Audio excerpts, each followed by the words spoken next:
If a circular coil of radius 3 centimetre, एक circular coil दिलेली आहे ज्याची रेडियस दिलेली तुम्हाला 3 centimetre, r is equal to 3 centimetre.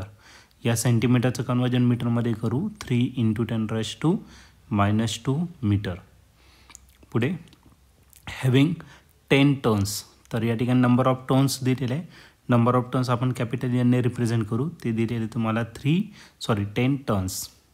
त्याच्या पुढे carries a current of 0.2 ampere. Current दिलेला आहे, करंट आयने रिप्रेझेंट करणार आणि हा करंट दिलेला आहे 0.2 एम्पियर इतका दिलेला आहे. त्याच्या पुढे then magnetic moment of the coil is, तर आपल्याला मॅग्नेटिक मोमेंट या ठिकाणी फाइंड करायचं. मॅग्नेटिक मोमेंट यमने रिप्रेझेंट करणार. तर हा क्वेश्चन 2019ला आलेला होता. याचं ए ऑप्शन आहे 5.65 × 10⁻³ ampere metre square. B option आहे 6.56 × 10⁻³ ampere metre square. C option आहे 4 × 10⁻³ ampere metre square. D option आहे 3.5 × 10⁻³ एम्पियर मीटर स्क्वेअर. तर या 4 ऑप्शनपैकी या क्वेश्चनचं करेक्ट आन्सर काय असलं पाहिजे, तर आपण याला सॉल्व करूया आणि मग डिसाईड करूया. तर सर्वात पहिले आपण फॉर्म्युला या ठिकाणी राईट करू मॅग्नेटिक डायपोल मोमेंटचा. याचा फॉर्म्युला मॅग्नेटिक डायपोल मोमेंट असतो NIA. एन म्हणजे नंबर ऑफ टर्न्स, आय म्हणजे करंट आणि ए म्हणजे एरिया.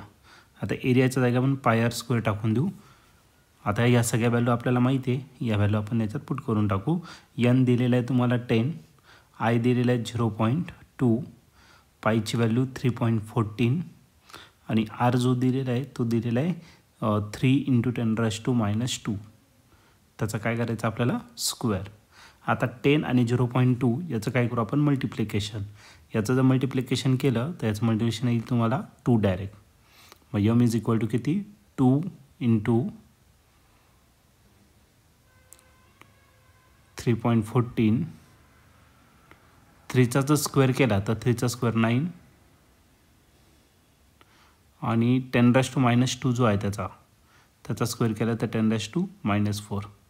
आता 9 आणि 2 यांचं काय करू मल्टिप्लिकेशन.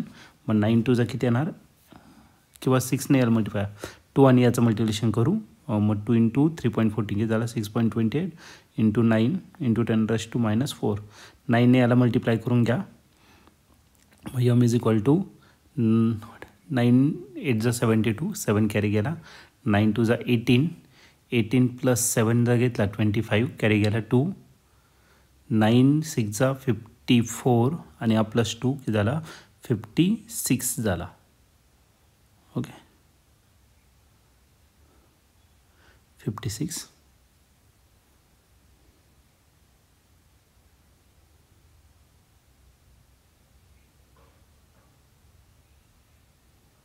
आणि पॉईंट आपण 56 नंतर देऊ.